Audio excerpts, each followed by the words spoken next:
Voilà, bonjour à tous et bienvenue à cette séance hebdomadaire où nous passons en revue un certain nombre de projets de Krenem. Alors, merci de votre fidélité. Goedenavond allemaal en welkom op deze wekelijkse sessie. Hartelijk dank dat jullie vanavond hier aanwezig zijn.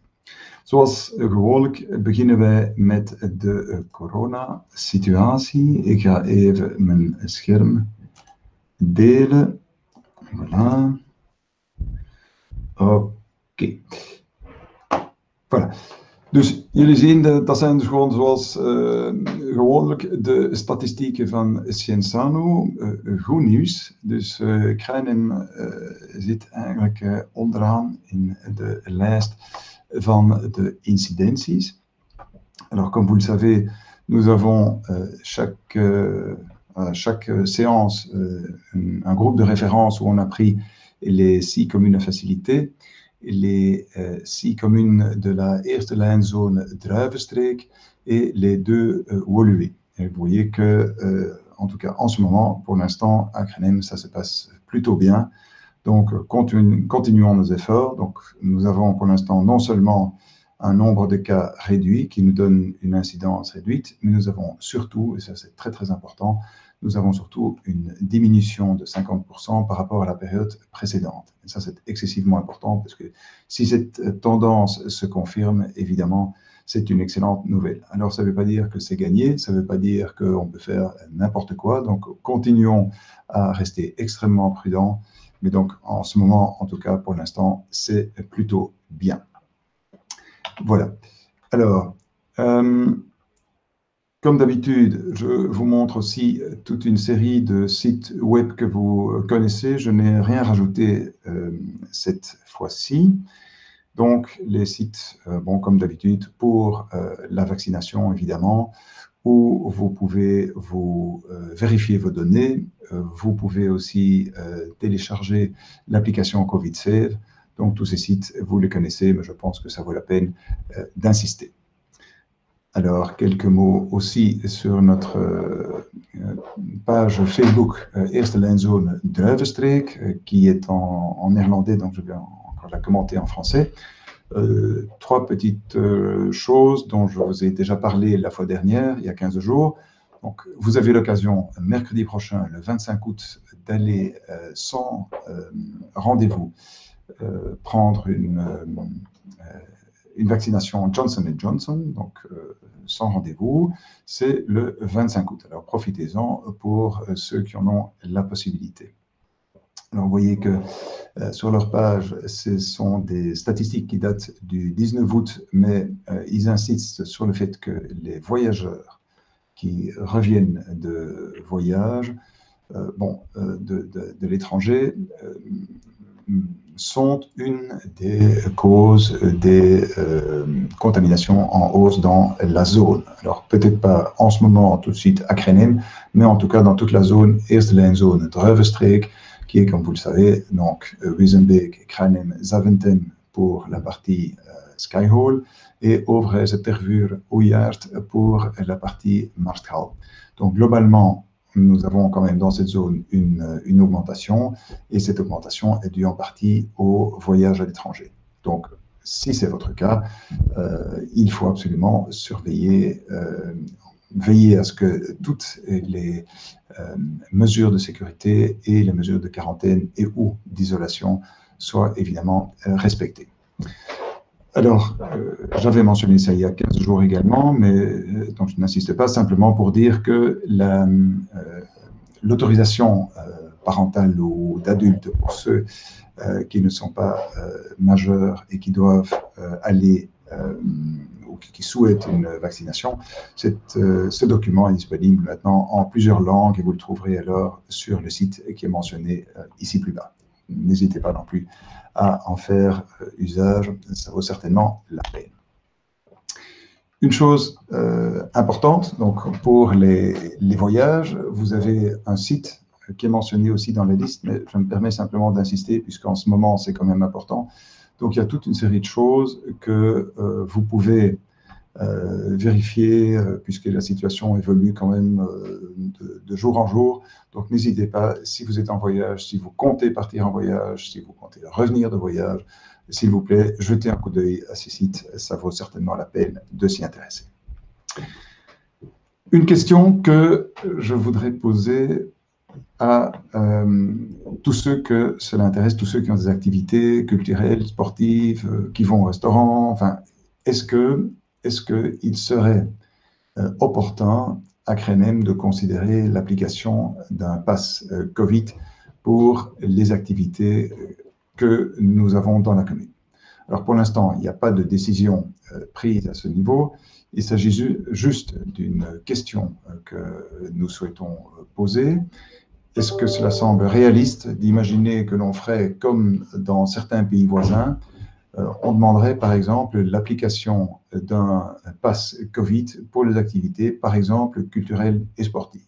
Donc, pas de façon généralisée, mais est-ce que c'est quelque chose qui a votre adhésion? Est-ce que c'est quelque chose qui pourrait vous intéresser? Ou bien vous dites non, non, ça va trop loin, pour l'instant, tout va bien comme ça et nous n'avons pas besoin de ce Covid Pass. Donc, c'est une question qu'on souhaite poser et cela nous ferait évidemment plaisir d'avoir votre réaction par rapport à cela. Voilà. Alors, ça, c'est ce que je souhaitais vous dire cette fois-ci pour le Covid. Alors, après, il y a évidemment d'autres sujets de discussion. Et entre autres, la problématique des sacs poubelles. Alors, 2 weken geleden hebben wij dus gewoon over de overstromingen gesproken. Dus gewoon de overstroming in Wallonië, die toch wel heel wat schade veroorzaakt hebben. Bij ons zijn de overstromingen iets minder erg geweest, maar toch zijn er gewoon heel wat gevolgen geweest. En een van die gevolgen is natuurlijk dat de ratten, die normaal gezien in de rioleringssystemen blijven, dat die ratten eigenlijk ook, nu ook anders en ergens een beetje overal rondlopen. En dat is dus op die manier dat we dus ook ratten gezien hebben bijvoorbeeld op het Dumontplein, dus naast de gemeente. Dus de vraag is dan, goed, wat kunnen wij daartegen doen? Een van de gemakkelijkste oplossingen is gewoon dat we dus gewoon minder voedsel, minder festijnen organiseren voor die dieren, voor die ratten. En een van de zaken die we kunnen doen, gewoon vermijden dat de afvalzakken 's nachts en te lang voordat ze opgehaald worden, dat ze dus gewoon aangeboden worden. Dus het idee is dat die afvalzakken eigenlijk de dag zelf dan gewoon aangeboden worden zodanig dat er gewoon een minimale periode is en ook in daglicht om te vermijden dat de ratten eigenlijk te veel kansen krijgen om daar een festijn van te maken. Dus dat is één mogelijkheid. Een tweede mogelijkheid is de harde bakken. Dus er zijn plaatsen in de gemeente waar de harde bakken, dus dat zijn die zwarte harde bakken, verplicht worden. Die harde bakken die zorgen ervoor natuurlijk dat die afvalzakken dus niet bereikbaar worden voor de dieren. Niet alleen de ratten, maar dus ook de vossen en de kraaien gewoon en andere dieren. En op die manier is er eigenlijk een kleinere kans dat ze ook opengescheurd worden. Voilà. La question pour ces récipients en dur, c'est évidemment de savoir dans quelle mesure il serait opportun de les généraliser dans la commune. Alors, un des problèmes, ce serait évidemment qu'est-ce qui se passe dès le moment où le bac est vidé. S'il traîne là toute la journée, ça peut évidemment aussi occasionner des problèmes pour la circulation, pour les vélos, pour les piétons. Ça dépend évidemment où ils sont et quelle est la configuration de la rue. Mais nous sommes prudents avant d'évaluer l'obligation, entre guillemets, d'utiliser de tels bacs dans toute la commune. Pour l'instant, il y a certaines zones où c'est requis. Et là aussi, nous voudrions certainement avoir vos avis, vos commentaires à ce sujet-là, puisque avant de généraliser leur usage, il faut quand même être un tout petit peu prudent. Alors, deux autres choses aussi que nous souhaitons mentionner, pour lesquelles nous voudrions attirer votre attention, c'est que les vieux sacs verts, donc qui sont en principe valables jusqu'à fin août, ne le seront plus par définition à partir du 1er septembre. Par contre, vous pourrez alors les échanger contre les nouveaux. Donc, vous connaissez ces nouveaux sacs, qui sont les nouveaux sacs bruns. Voilà. Donc, l'idée, c'est utiliser-les si vous le souhaitez jusqu'à la fin août, mais après, il faudra les échanger. Alors, il y a toute une... non, c'est pas très compliqué, mais enfin, il y a comme une petite procédure à suivre qui est bien décrite sur le site d'Intersa. Donc, je vous recommande chaudement d'aller voir ce site et de suivre alors cette procédure si vous souhaitez alors vous débarrasser de vos sacs verts à partir du 1er septembre. Alors, il ne faut pas le faire avant, donc c'est à partir du 1er septembre et pas avant. Je pense que ça, c'est important. Alors, il y a aussi le fait que pour l'instant, nous sommes encore toujours en régime d'été. Et puis, il y a encore différentes choses. Pour Intersa, je vous recommande d'aller voir leur site qui est vraiment très, très bien, qui est très bien fait, qui est très intéressant, qui est évidemment en 2 langues, hein, pour nos communes à facilité. Il suffit de mentionner Cranem et alors automatiquement, vous avez alors tout qui s'affiche également en français si vous le souhaitez. Donc ça, c'est très important. Faites une petite visite sur ce site, vous ne le regretterez pas, vous apprenez toujours des choses intéressantes. Voilà, ça c'était pour Intersa. Alors, il y a aussi, comme chaque semaine, nous avons passé en revue les travaux publics qui peuvent vous intéresser. Commençons, on a déjà pas mal parlé, mais je pense que c'est un projet qui avance bien et qui vaut la peine d'être mentionné. Donc, le projet de pose de fibre optique dans la commune. Vous savez que cette fibre, c'est très important puisque ça va nous permettre d'avoir une très large bande passante et ça va nous permettre surtout d'avoir des nombreuses possibilités au niveau, par exemple, des téléconférences qui ne seront quand même pas finies demain matin, et puis toutes sortes d'autres applications qui seront potentiellement très, très intéressantes. Et vous aurez probablement remarqué, pour ceux qui ont déjà les travaux dans leur rue, il y a alors un petit folder que vous pouvez consulter et qui vous donne plus d'informations sur, évidemment, il est en 2 langues, hein, il est en 2 langues, fatalement, et il vous donnera plus d'informations sur ce projet, entre autres la façon dont vous pourrez vous connecter dès le moment où la fibre aura été posée déjà dans votre rue. Donc, c'est pas pour tout de suite, mais dès le moment où les travaux sont complétés, vous posez alors la question de savoir comment vous pourrez vous connecter, et c'est quelque chose qui se fera graduellement. Comme vous le savez, ce projet est prévu jusqu'en 2022, donc en 2022, toute la commune devrait être couverte, et c'est quelque chose évidemment de très important pour nous, puisque cela nous permet aussi de rénover en partie les trottoirs. Alors, ce n'est pas 100%. On ne peut pas évidemment se payer le luxe de refaire tous les trottoirs intégralement, mais l'arrangement que nous avons avec l'opérateur, c'est que dès le moment où il y a des dégâts qui sont visibles ou qui sont importants pour une partie des trottoirs pour lesquels ils interviennent, eh bien à ce moment-là, ils peuvent alors procéder à une rénovation minimale mais correcte des trottoirs correspondants. Donc ça, c'est l'idée de base et c'est la raison pour laquelle nous avons tellement insisté sur ce projet de fibre optique dans la commune. Alors, je vais remettre aussi quand même, voilà, puisqu'on a quand même passé de catégorie. Je vais aussi après la fibre, voilà.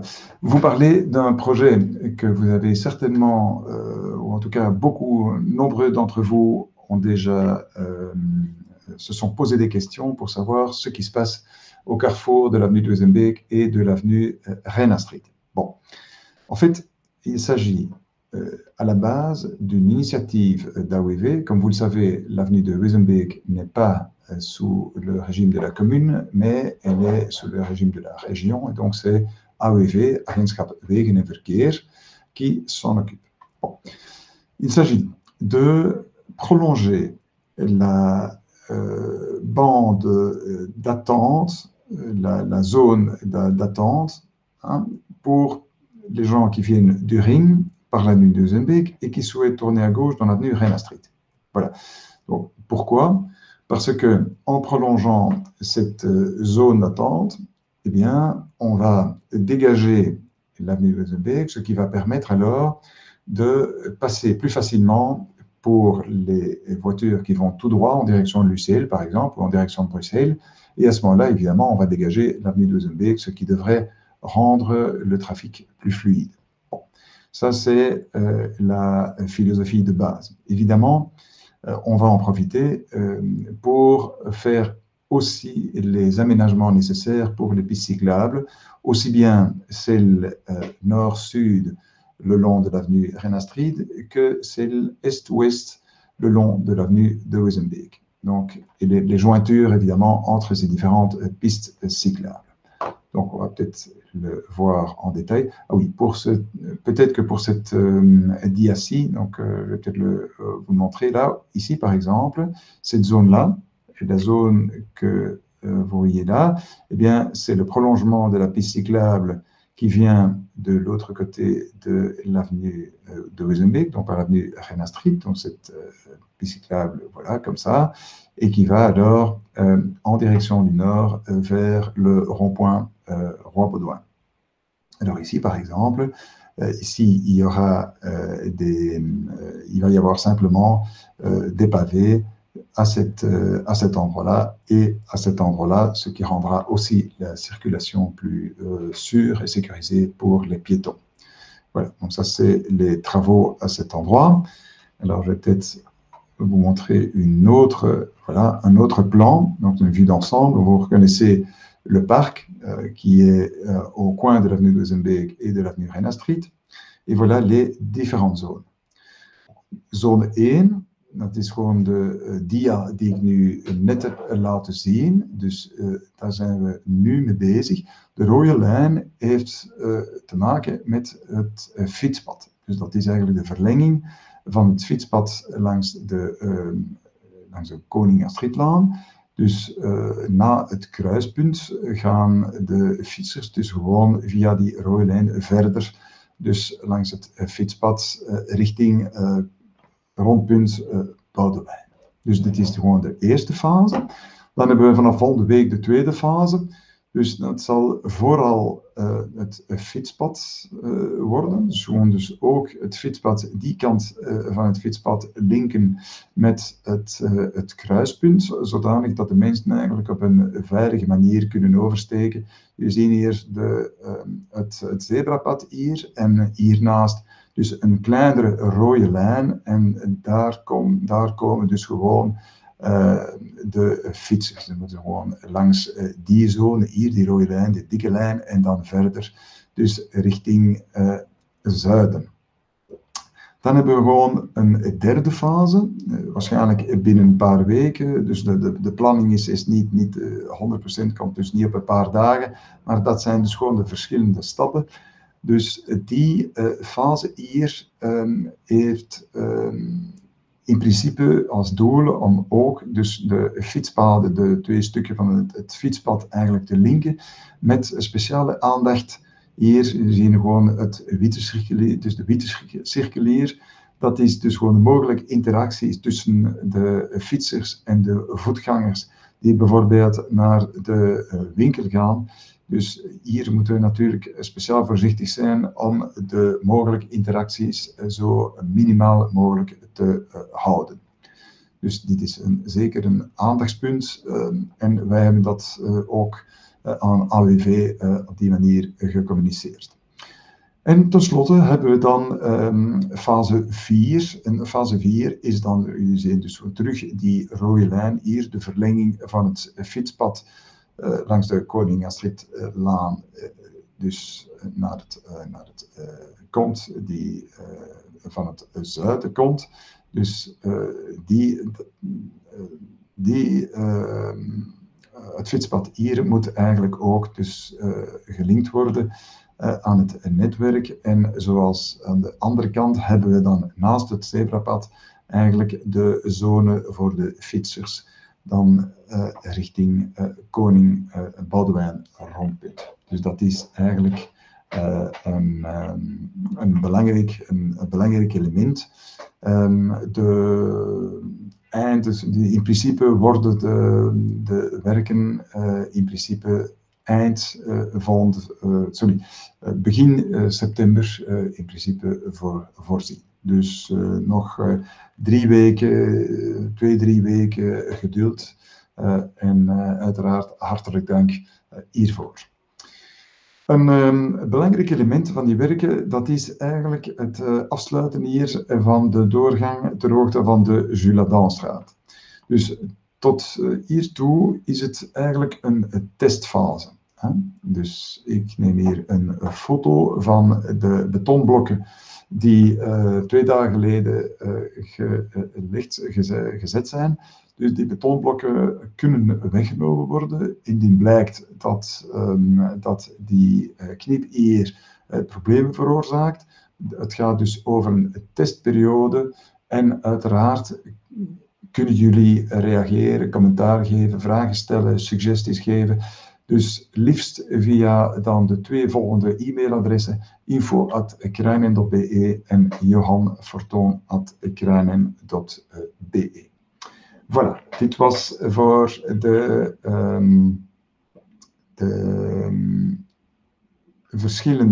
verschillende werken, openbare werken. We gaan nu even naar de Q&A. Ik ga dan mijn scherm anders delen. Voilà. En kijken naar de verschillende vragen, als er vragen zijn. Ik zie al wat commentaar. Marianne, un pass sanitaire comme en France, c'est un peu délirant. Voilà, mais bon, mais c'est pour ça qu'on pose la question. Hein? Donc, à nouveau, on n'a aucune décision qui est prise. La raison pour laquelle on pose la question, c'est que nous sommes à côté de Bruxelles. Bon, il y a rien de mal à ça. Et évidemment, les Bruxellois sont les bienvenus. Mais comme vous le savez, la situation à Bruxelles est quand même moins favorable au niveau du Covid que celle de Krenem. Et donc, la question, c'est de se dire, bon, est-ce que ce serait une bonne idée d'introduire ce pass dans la commune ou pas? Alors, ça ne veut pas dire que c'est partout et tout le temps. Ce serait peut-être pour certaines activités, à certains endroits. Voilà, c'est une question que nous posons. Il y a déjà une première réaction donc, de Marianne qui apparemment n'est pas très favorable, mais pourquoi pas? Donc, on verra un petit peu en fonction d'autres réactions. Je vois qu'effectivement, oui, merci Nathalie, donc l'entrepôt d'Interzac est tout près, à Zaventem, effectivement, on est à 10 minutes, de Krenem, et à vélo, je l'ai fait de nombreuses fois, c'est à, allez, on va dire 15 minutes, 20 minutes maximum, en fonction de l'endroit où on se trouve à Krenem. Donc, c'est franchement pas très très loin. Alors, oui, la réaction pour les rues en circulation locale. Merci Marianne d'avoir posé la question. Donc, effectivement, c'est une question tout à fait justifiée. On va, bon, en principe, circulation locale, c'est évidemment circulation locale, puisque c'est difficile alors de dire que c'est une circulation locale, mais on l'ouvre quand même à toute la commune. Donc, c'est voilà. Donc, a priori, ce n'est pas l'esprit. On peut On peut en parler. Comme vous savez, il y a plusieurs zones à circulation locale dans la commune pour l'instant. Nous sommes en phase d'étude pour des zones 30 km/h, hein, qui sont aussi importantes pour limiter les nuisances. Donc, le but de l'opération, c'est évidemment les nuisances, mais surtout la sécurité. Donc, on va voir si, dans cet esprit-là, comment on peut arranger cela au mieux. Il y a parfois d'autres facteurs, comme je ne vais peut-être pas nommer de rues spécifiques, mais il y a des rues pour lesquelles, par exemple, il y a des passages de voitures moins valides, de personnes moins valides. Donc à ce moment-là, bon, ce trafic à circulation locale est très justifié puisqu'il y a de nombreuses personnes qui empruntent alors cette rue de façon plus sécurisée pour pouvoir, par exemple, faire leurs courses, se rendre à l'un ou l'autre rendez-vous médical ou autre. Donc ça, c'est le genre de raison pour laquelle on met une rue en circulation locale. Alors, je vois, oui, c'est la même question. Ah, donc, oui, j'ai une question de Julie. Qui s'occupe des travaux à l'avenue de Wezenbeek, la commune où... Bon, en fait, les travaux à l'avenue de Wezenbeek, pardon, ce n'est pas nous n'avons pas une voirie communale, c'est une voirie régionale. Donc, l'initiative et la gestion, tout ça se fait par donc AWV, Agentschap Wegen en Verkeer. Hein.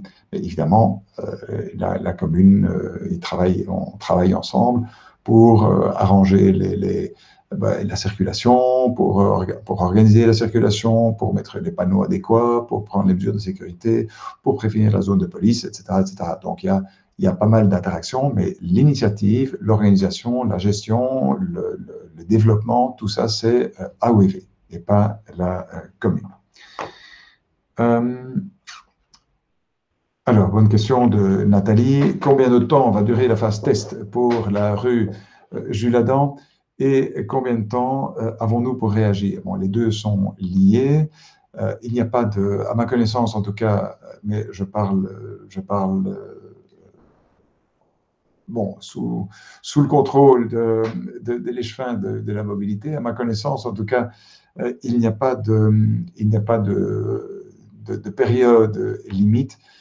Bon, c'est sûr que la période de test ne peut pas se limiter à 2-3 semaines en période de confinement, quand les écoles ne sont pas encore tout à fait ouvertes et que la circulation et le trafic ne sont pas représentatifs. Donc là, à ce moment-là, un test n'a pas beaucoup de sens.